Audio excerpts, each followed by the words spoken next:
Welcome to the Transport for New South Wales Road Trip Innovation Challenge. I'm Richard Tubb, your host from the Open Data and Innovation team.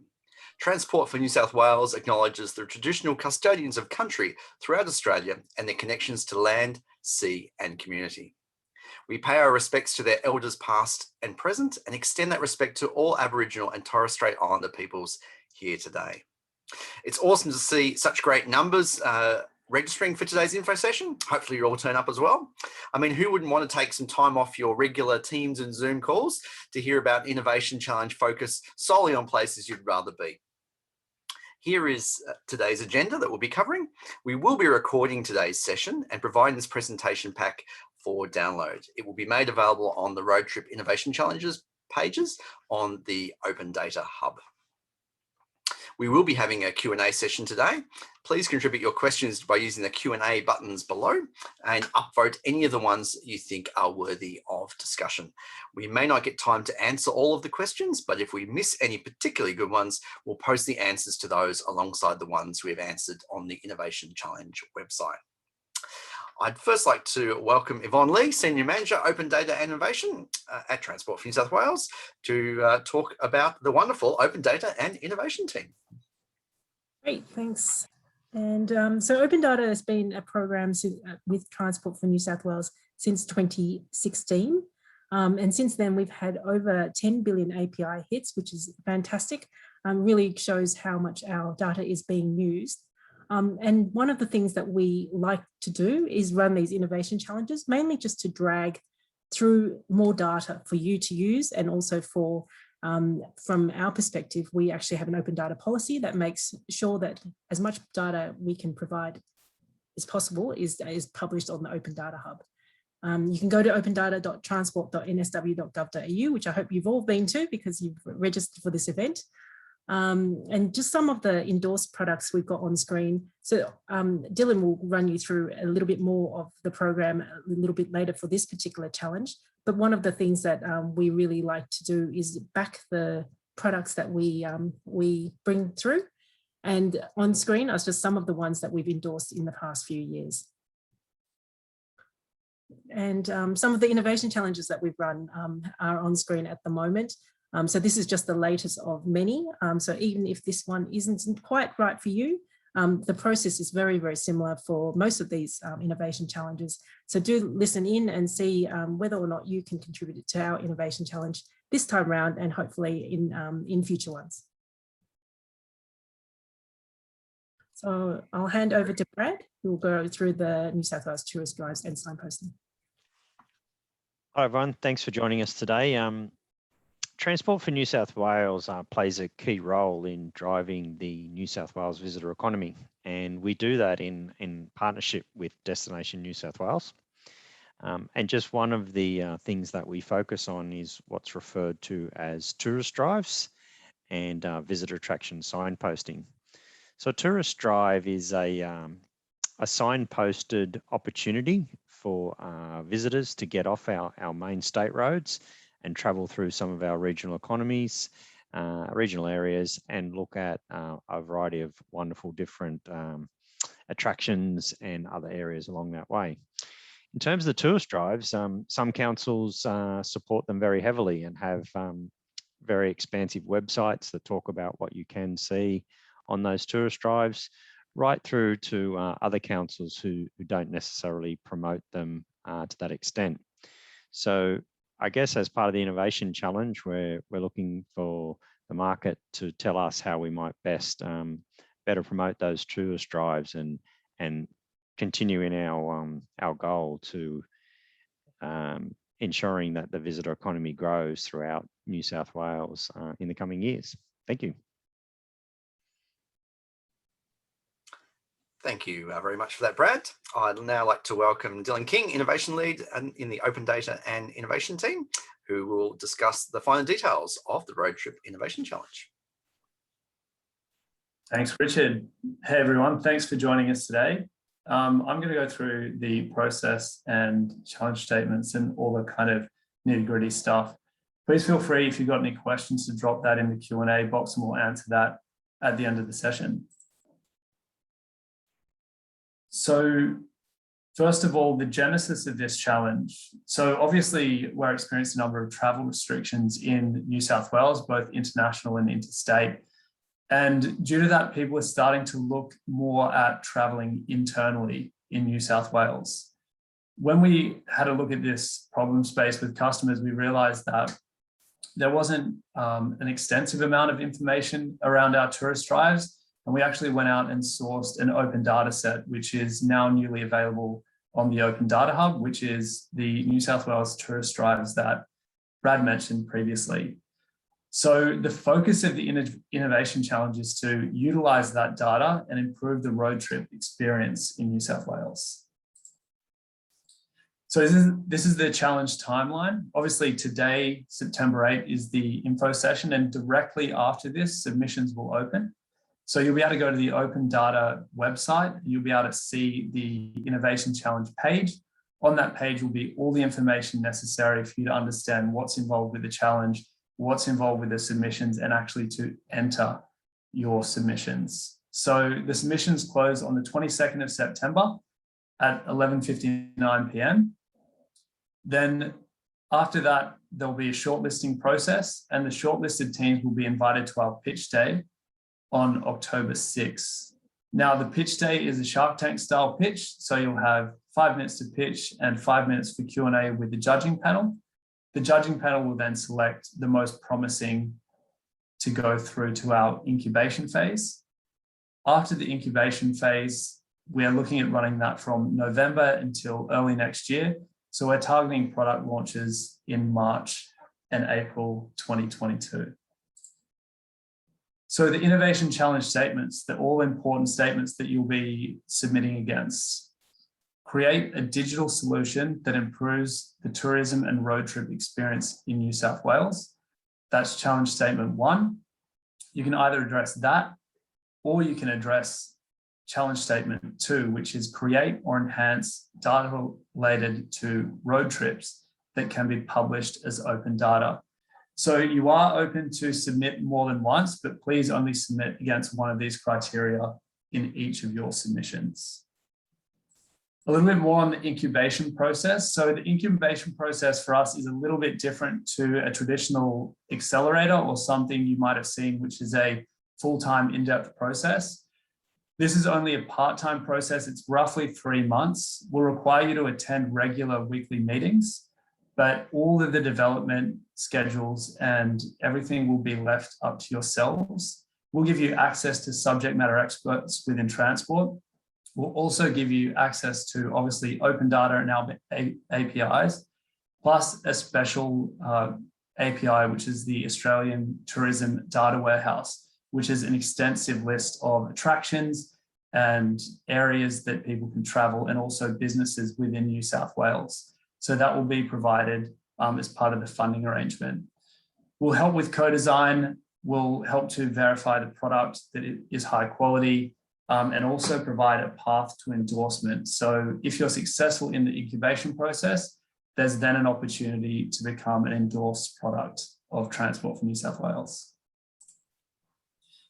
So the funding for this challenge, it's up to 25,000 plus GST per team. And you'll also, on top of that, get access to the ATDW API for a 12-month period. Outside of the tourist drives, here are some of the interesting open data sets that are already available that you might be interested in including in your product. So we have road and speed data. We have electric vehicle charging stations in New South Wales. We also have rest area data. We have live traffic information, which shows you traffic incidents, road blockages, etc. And there are also some data sets outside of transport that might be interesting. For example, the New South Wales State Heritage Inventory. So all of these are hyperlinked to the actual data sets. So you can download this pack after the session and you'll be able to access those data sets. Alternatively, sign up to the Open Data Forum in the Open Data Hub, and you can search within that and download these data sets and access APIs. So some of the customer profiles that we're looking at here, this is just a bit of a thought starter for people. for you to target your customer for your product. So we're looking at family groups, adult couples, solo travelers, short stay visitors, long stay visitors, visiting family and friends, youth visitors, recent migrants, grey nomads, and older non-working visitors.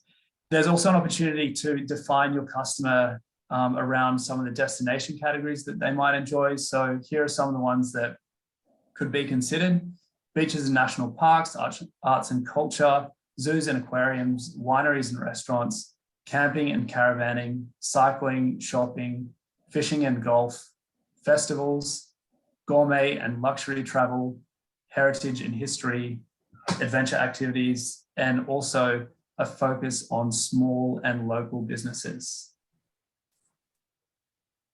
So we just want to point out as well that road safety is going to be key to this.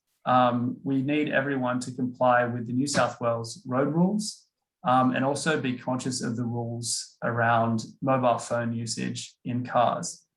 And I'm going to leave the rest of that to our next panelist, who is John Wall. John is the Manager for Road Safety and Technology at Transport for New South Wales. Thanks, John. Thanks, Dylan. And great to have so many people log in today for the Innovation Challenge. So when we talk about road-based data and we think about digitising that, inevitably we have to get back to talking about mobile phones and I guess the risks that they play in terms of road safety. Driving is a complex task, and anything that takes your mind off the road, takes your eyes off the road or hands off the wheel can compromise safety. So it's important to note that when you do develop your pitch that you make us aware, I guess, of the sorts of things that you're doing to reduce the risk of that digital experience actually increasing the road safety risk for users of the device. You may have an application that's not actually meant to be used whilst driving.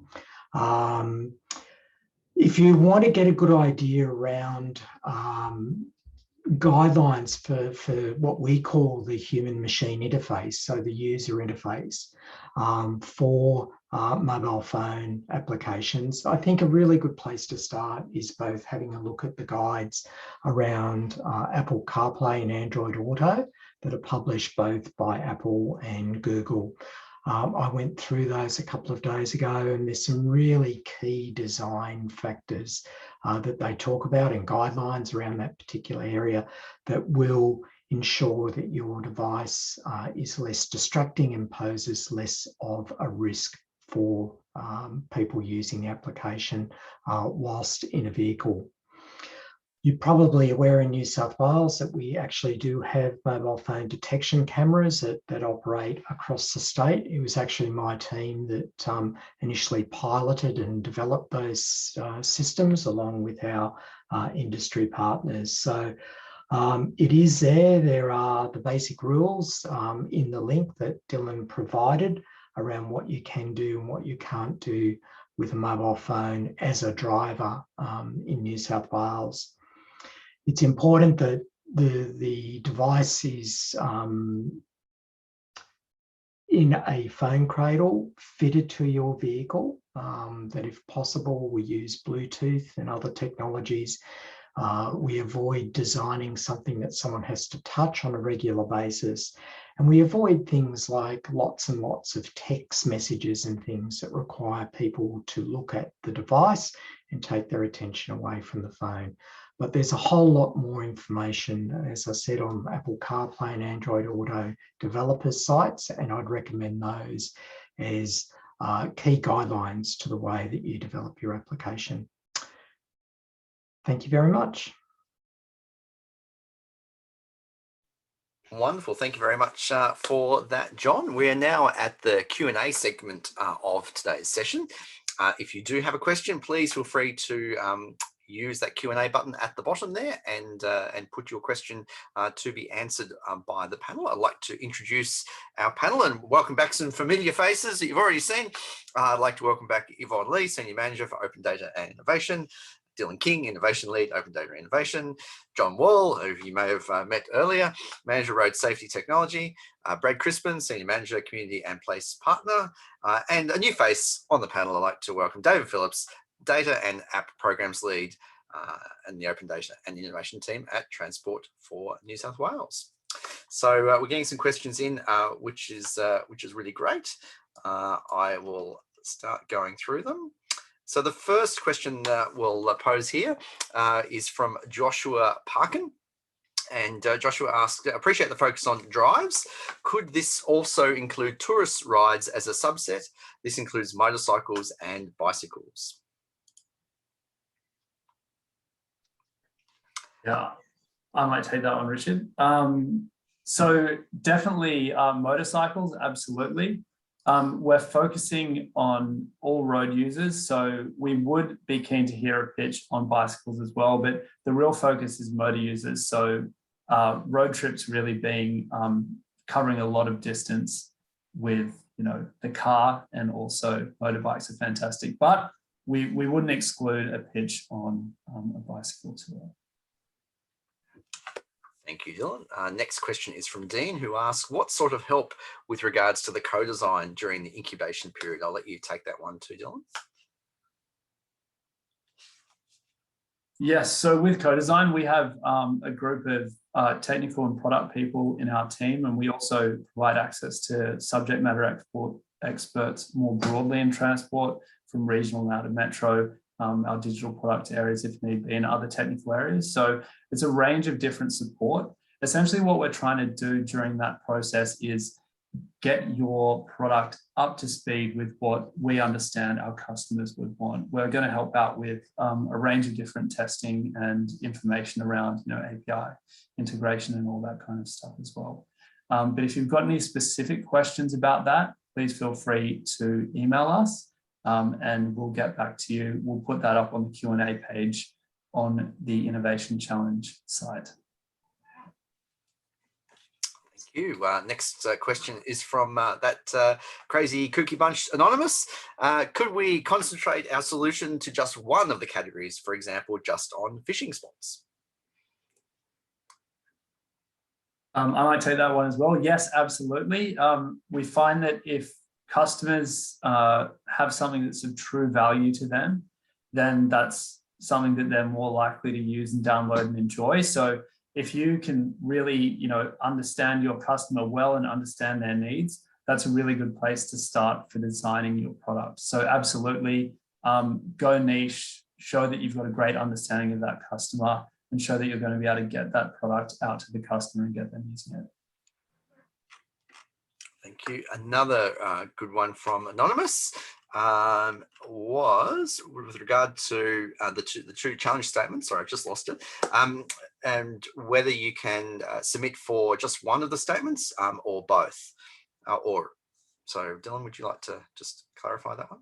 Yes, you're absolutely allowed to submit for both. We'd ask that those would be in separate submissions. So if you can provide one submission per challenge statement would be fantastic. And if you have two different ideas for the same challenge statement, also provide those as separate submissions. However, it's unlikely that we would take the two different ideas from one person through to pitch day. So it would probably be the most, you know, the best of those two ideas that we would request for you to pitch on if you made it through pitch day. And just to confirm, it is possible to focus just on one of the challenge statements. Is that correct, Tom? Yes, exactly. We prefer each submission to be focused on a single challenge statement, either number one or number two. Excellent, thank you. The next question is from James Stewart. This is great, thank you. Thank you, James. Good to have fans. The New South Wales is the priority, but are national applications welcome or discouraged? We would welcome them as long as they firstly service the New South Wales audience. So the access to the ATDW database API that I mentioned earlier is purely a New South Wales focus. And the reason we're focusing on that type of information and our open data is because that's been vetted by our government sources. We understand that it's high quality. So the information, any information that's provided beyond New South Wales state borders, we don't have a huge amount of control over. We have control over the stuff that we've pointed to in this pack. And we obviously are looking for great customer outcomes for the people of New South Wales. So definitely New South Wales focus, but if it is more broad than that, you're not excluded for having a national or international user group, as long as you provide a high quality experience for customers in New South Wales. Can I just add an additional bit of information there, just in case the question came from someone who's out of New South Wales? We are welcoming applications from teams and companies internationally, so no problem from that perspective. Which is nearly the same as interstate these days.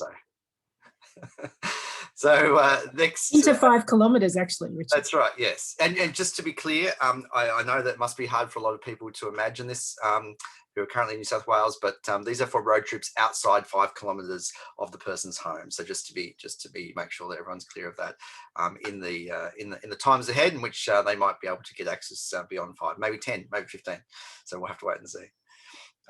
How does Transport for New South Wales measure success, and what are the goals? Interested so we can be more helpful. That's from James Stewart. Who would like to cover that one? Yeah, I'm happy to take that one too. So there is a list of judging criteria that you can find on the homepage. So have a look at that judging criteria, and you'll be asked specific questions in your submission form to address that criteria. So that's going to give you a really detailed understanding of what we're looking for. Things like innovation, a good customer experience, technical feasibility. Does your team have the ability to deliver it?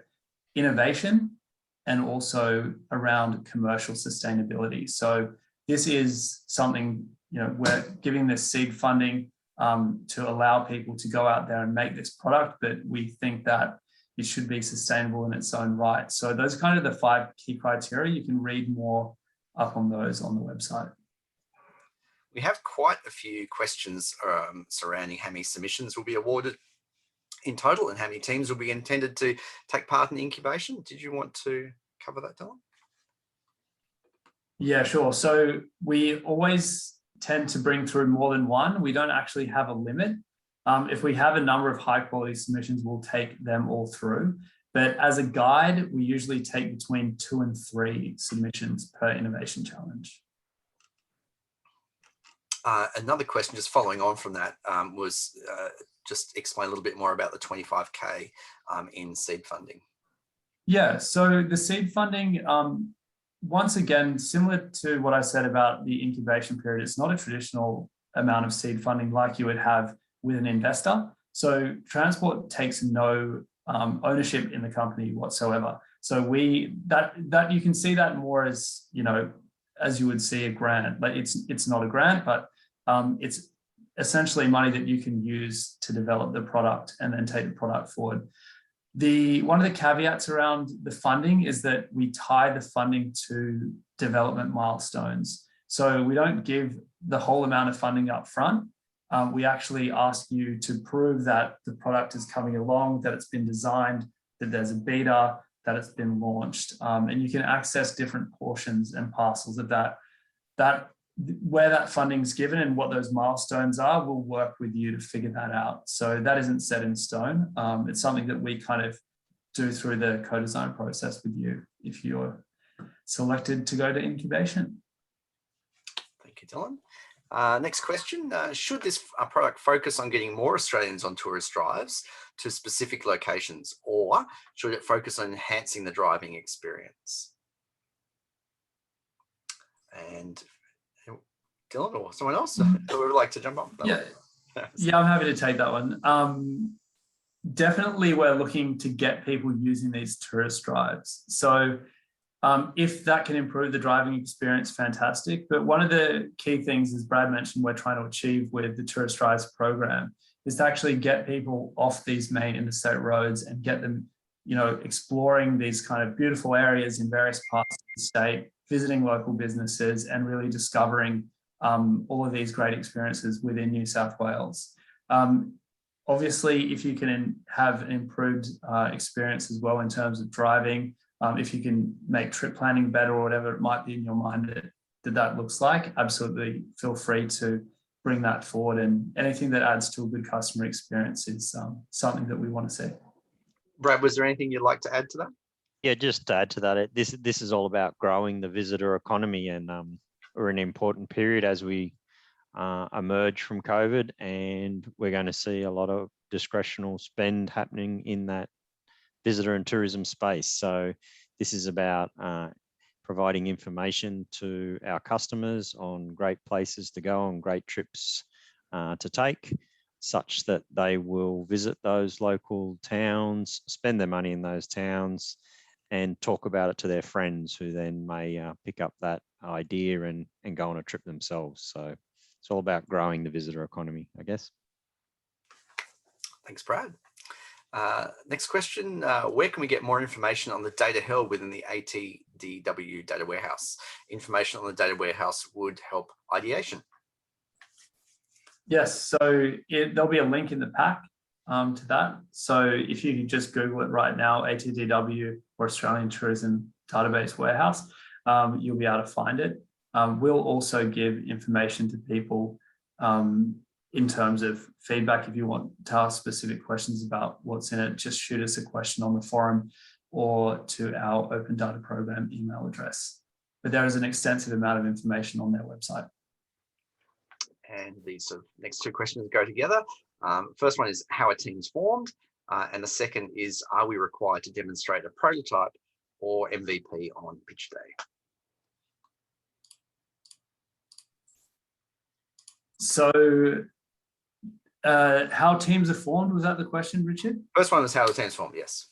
Yes, you can form the team however you might like. Usually these are existing businesses that come forward, or people come up with partnerships, whether that's individuals who partner or groups of businesses who come together and partner to create these products. So it's really up to you. We don't have restrictions and limitations on that. There are, it's kind of handy for us for you to have an ABN when you come through, so we can actually pay you, but there's no real restriction on how to come up with that entity and what it looks like. There are restrictions on entry only, in that people who are employed by Transport for New South Wales cannot enter. Everybody else, come up with your own structure, come up with your own team and put that entry in. The second part of the question, Richard? Second, it was MVP required on pitch day. The MVP is not required on pitch day. If you can get an MVP for us on pitch day, that would be fantastic if we can see the look and feel. But for the pitch day, we really just want to understand the concept, what you're looking to build, and you have to convince us in the submission at the pitch that you have the technical ability to deliver that within the time frame, which is launched by April 2022. Thank you very much. This one I'll throw over to Dave. It's from Sarah O'Mara. Who will own the IP of the products developed? You do. You own the IP. It's your app. It's not going to be owned by Transport, only endorsed by Transport and promoted. Thank you very much, Dave. Okay, next one. Is the focus only digital, or is wayfinding signage an important component of this particular initiative? This particular initiative is specifically around digital products and data. So there are, a bunch of different regulations and things that go towards the programs around signage, and that's well outside what we're doing within this. So focus on digital products, focus on data. Very good. This next one, I think, is for John. It's quite a fun one. Does Transport for New South Wales have access to a driving simulation lab that could help quantify the levels of distractibility? Is this type of evaluation going to be conducted through the incubation process? What a great question. My team did have a driving simulator, but I went on as a secondment for a couple of years to Austroads and they gave it away when I was there. So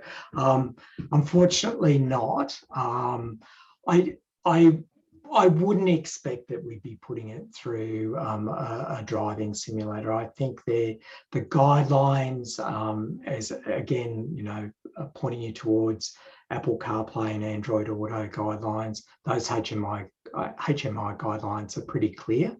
And if you're developing, you know, a smartphone type of application, having the ability for it to run on the dashboard of the vehicle rather than on the phone, I think is preferable, because they take care of a lot of that HMI.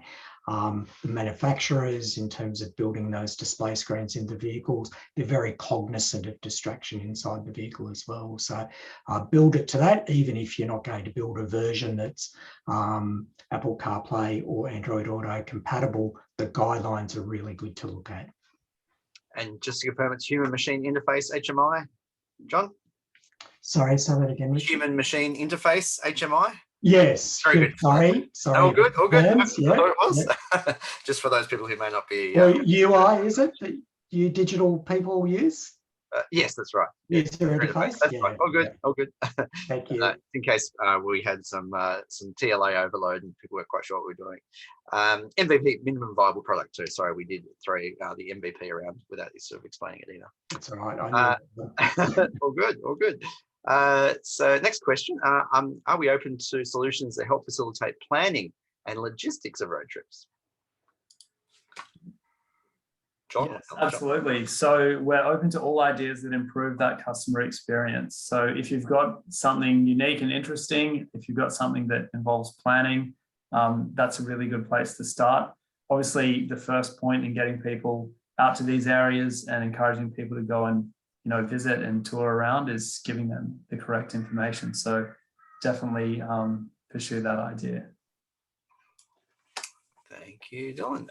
Next question is from Ross Spirit, who's asking, I presume you're looking for a service that is free to the public. Will a solution, so that's one question. And will a solution that comes with an ongoing support cost to New South Wales government be acceptable? I might take this, yep. if that's okay. Yep. So we don't necessarily need a solution that is free to the public. One of the reasons that we provide seed funding is to provide some capability for you to develop the product, but we certainly expect it to be a commercially viable product, and that is one of the criteria we do judge all applications on. And then in addition to that, we do not want to be the customer. Like if you haven't dealt with procurement exercises within government, it is a very arduous process, and it's very hard to get a contract with Transport for New South Wales or any government entity. And we really, really encourage you not to look at Transport to be your customer, because firstly, that is one of the pieces of criteria that we look at, and you will be marked down. if we're the customer, it's unlikely to be evaluated at a decent level. So we do encourage you to look elsewhere for your sustainability. Thank you, Yvonne. Mike asks, will we have access to this recording? In which the answer is yes, you will. So this recording will be available on the Innovation Challenge page on our Open Data website. Next question. Taking the grant into consideration, are there any restrictions on where in the world the final product will be designed or developed? And we have sort of covered this question, but we haven't specifically said like where it potentially could be developed, potentially overseas. Dylan, did you want to cover that one? There are no restrictions on where you can enter the challenge from. I think that there are definitely rules around where data is stored, customer data, that we have internally. So you won't necessarily have to follow the same rules that we do around data security, but just note that there potentially could be a push if you wanted to be endorsed in the end to host any data in a data warehouse or cloud service provider that actually has their their stacks in Australia. Yvonne, was there anything you want to add to any of it? No. It's pretty much covered it. Cool. Very good. Next question is from Steve King. Will you allow deep linking into Service New South Wales services that are available at other venues, such as access to permits? Who would like to take this I one? might take that one.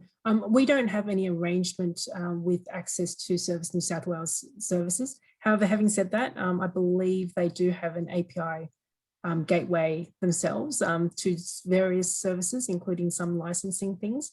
So feel free to try and deep link into some of those, especially things like fishing licenses, etc. I believe there are various things that you can hook into there. Thank you, Yvonne. Next question is from Chengul Song, who asks, what kind of solution do you expect, like prediction model or traffic control strategy? Is there any sample solution from previous challenges? I'd like to clarify that one. Dylan or Yvonne? Yep, Dylan, if you want to take the first one, and I can Yeah, cool. So the examples of solutions that have been successful in previous challenges can be seen on our Endorsed Products page and also on our previous Innovation Challenge pages. That doesn't mean that these would be the same.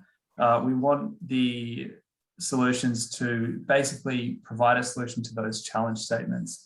As we said earlier, these would be digital products or data sets. What goes in behind that, it's really up to you. And that's kind of the innovation part of the Innovation Challenge, is that we know we have this particular customer problem, but we want a bunch of interesting ideas about how that would be solved. So really, we want to get your ideas. We want to leave that up to you in terms of what would be that solution. Absolutely. And to add to that, we are looking for a customer solution. It's not about solving our Transport for New South Wales problems.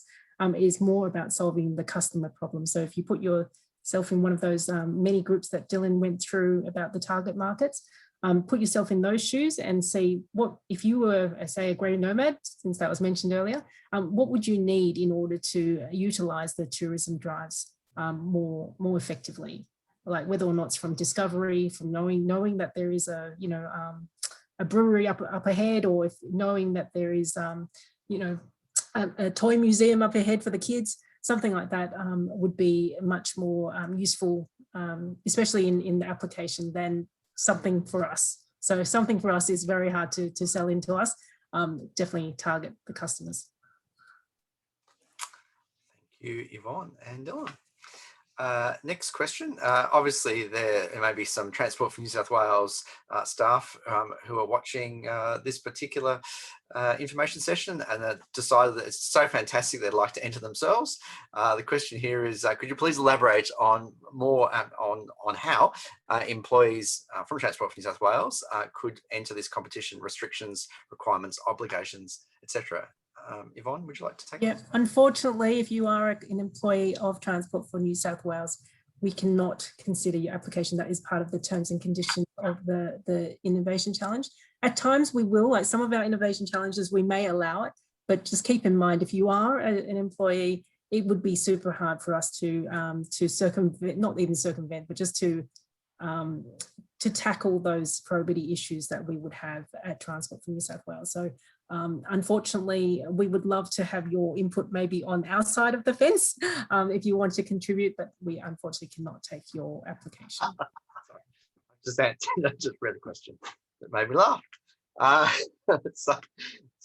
Thank you. Thank you. I've just completely disrupted everything. Yeah, thank you, Micah Starkus, for that question, which is what about previous employees? Previous employees are more than welcome to apply. We might have many disclosures that we would need to, like conflict of interest documents that we would have to fill in if you happen to be an ex-director of Open Data. Yes, that's right. That's why I was laughing. Yeah, you can see that now. At a high level, what sort of information is available through the various APIs? Sure, I'll cover that. Absolutely, check out the links on the challenge page. Some of the useful APIs we have there would be New South Wales REST Areas API, toll calculator API, as well as our live traffic APIs showing traffic incidents and live traffic cameras. And we also have a lot of static data sets on there alongside the tourist drive data that we have that you would find useful. So get on there, and if you have any questions or requests for data, just hit us up. Very good, very good. Thank you, Dave. Next question, a little bit different to the other questions. Ivan Scaines is asking, I'm wondering how we might address mobile black spots in the upper Ivan Scaines Muswellbrook Shire Council. Any solutions there? Far away. Thanks so much for that interesting question. So as we mentioned earlier, we're looking specifically at digital products here. So telecommunications infrastructure is not part of this particular challenge. If you are concerned about people being able to access your solution in certain areas, you may want to consider an offline version. So obviously, there are options to download certain packets of data into an app so people can use it offline for certain periods of time, but definitely no solutions around telco infrastructure for this one, please. And that was Upper Hunter, apparently. So just to clarify that, but still same answer. And do we have any further questions? Would you believe that we actually, the Q&A pool is now empty? But please, if you'd like to, if you're holding back, please, now is your time to not hold back and to put in a question for the panel. Was there anything in particular the panel would like to mention, discuss, cover that may not have been brought up in a question, or that you think would require any sort of further clarification? If not, that's okay. We've got a couple of questions. So, my call to arms obviously worked. So the next one is from Sanjit, who asks, can we request access to a larger recent sample of Opal tap-on-off data than the one that is currently available on the Open Data website? Yvonne, would you like to take that one? Wow, that's very not on topic, but sure. Unfortunately, we've only recently released a version of the Opal tap-on, tap-off data, and it's not an easy process and not a cheap process for us to produce that data. So it's unlikely that a larger set will be made available because we also have a privacy budget that we need to honour. So unfortunately not, but should you need any specific data for a specific project, we can put you in touch with a team internally who may be able to assist. So to reach out to us through the normal means. Thank you, Yvonne. Next question is from Steve King, who asks, if funding isn't granted, will you still look to promote successful projects that continue without you? Might cover that if that's okay. So hi, Steve. So funding, if funding isn't approved, if you don't need need funding and you want to come through our program, we more than welcome you for this. But it's still, we have limited resources internally in order to support this process.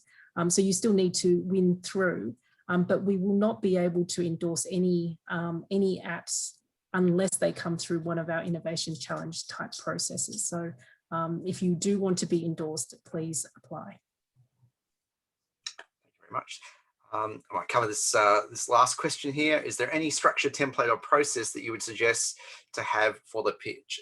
For example, is a PDF or face-to-face best? Well, I'll let you know the pitches won't be face-to-face, so we can pretty safely say that that's not going to happen, which also means it's great for anyone who happens to be interstate or for that matter overseas who wants to apply. All the pitches will be made using either Zoom or Teams. And so there'll be potentially a live pitch and to a panel, or you will have the option of producing a video. At the end of that, we still require you to be on the line, so to speak, for any questions. There's 5 minutes of Q&A after the 5-minute pitch. In terms of a template, it's entirely up to you how you want to structure that. Obviously, you've only got a very limited amount of time, so we really would like to see what you're proposing and so what you're capable of doing, and making sure that you're addressing those the challenge statement or challenge statements that you're going after. Dylan, was there anything you wanted to add to that? Sorry, I know I took over that question. No, that's all fine. Just make sure that you hit the information that you think we want to hear. So basically, within the submission, you're going to see all the key areas that we want to understand, and you're also going to, as I mentioned earlier, that key judging criteria, which is listed on the page. So go and look at that key judging criteria, make sure you're hitting all those buttons, make sure we think it's innovative, think it's great value for money, think it's, you're technically able to produce it, that there's going to be a great user experience, and also finally, that the product itself is commercially sustainable. So if you can hit all of those buttons and all those topics related to your product, that will make for a really strong pitch. Excellent. So we have two more final questions, and we'll close down the Q&A after these two. So thank you very much for everyone who submitted questions for our Q&A session today. Second last one is from Andy Agnew, who asks, how do you envisage ongoing monetization of an app?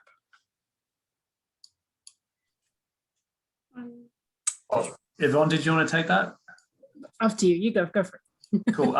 It's completely up to the producer of the product to kind of put that forward. Suggest that, there are some fantastic resources out there if you want to go and look up, contemporary business models and understand, other business models that have been successful. It's usually a good idea to basically base, your version on that. Some simple ones, advertising, a payment up front or a subscription model. You can use freemium. There are a bunch of different models out there.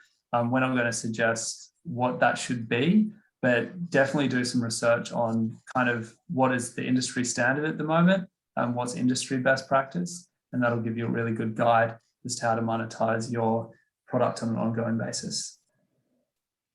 Might be a little bit more prescriptive about this, not prescriptive, but in terms of an idea starter, in that I think many people are stuck within the borders of New South Wales at the moment and unable to travel overseas, which normally costs quite a bit. So I suspect that people are more than willing to pay for a decent app or a decent trip plan or a decent ability to guide them through to the best places in New South Wales to visit for their particular holiday needs. So I actually think this is an amazing innovation challenge, an amazing opportunity for all of you, because it is something that you can monetize from.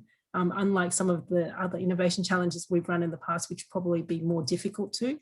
This is one where you get the seed funding, you've got access to a brilliant database of very high quality data.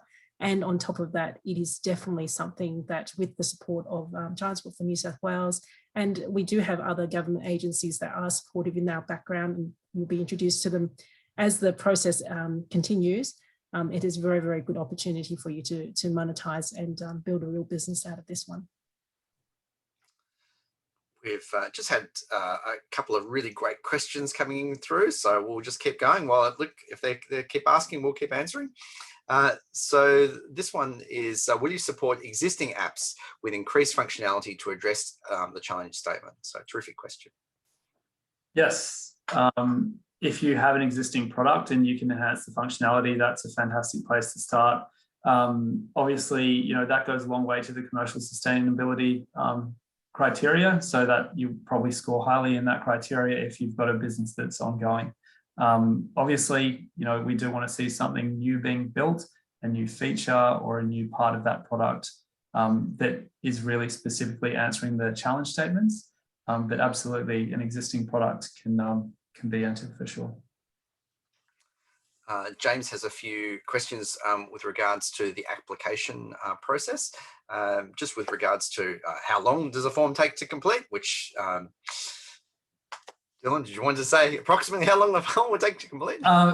So it depends how much detail you want to put in there. So there's kind of only, I think there's only like 15 fields in there, but obviously, there's an amount of detail that we're going to need to get confidence in what you're producing. So we're also going to allow you to, have a link to, a drive, a cloud drive or a Dropbox or something. So you can include videos and you can include a whole bunch of other stuff. You can include a pitch deck, and there's a bunch of different ways you can present that information.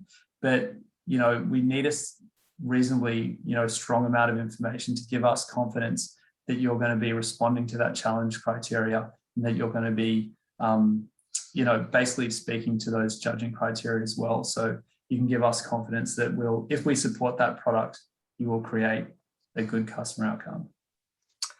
I just also add there that having reviewed many of these applications, more does not mean better. So be succinct and get your point across, and definitely it would be a better experience for all of us. Yeah, It's funny, I was actually going to say the same thing. I was going to say that although you can put PDFs of a presentation or anything along those lines, there's definitely opportunity to put supporting documentation or presentations as a part of the application. We also need to, you need to be able to succinctly say exactly what you're doing within the text fields that we give you as well. And that, trust me, we'd much prefer to read less in an Excel spreadsheet than more, which they all end up going into. So yeah, look, just make sure that you are very succinct in terms of what you are trying to achieve and how exactly you are addressing the particular challenge statements that you are going after. And we have a couple more. Actually, this one I'll throw to Dave. Total aside from Steve King, can we offer services to each other? Is there a venue for that? I thought you might like to talk about the forum there, Dave. Sure, yeah, we have an open data forum, so anyone can sign up to that and either ask questions about data or interact with the community. So we absolutely encourage people collaborating amongst themselves on there. And we have obviously members of our own team who will jump in and answer any technical-ish questions about data. And yeah, opendataforum.transport.nsw.gov.au. Everyone sign up. Thank you very much, Dave. Dave doesn't get a cut, by the way, if you sign up, just to let you know. Just get paid anyway. Yeah, he just gets paid every week regardless.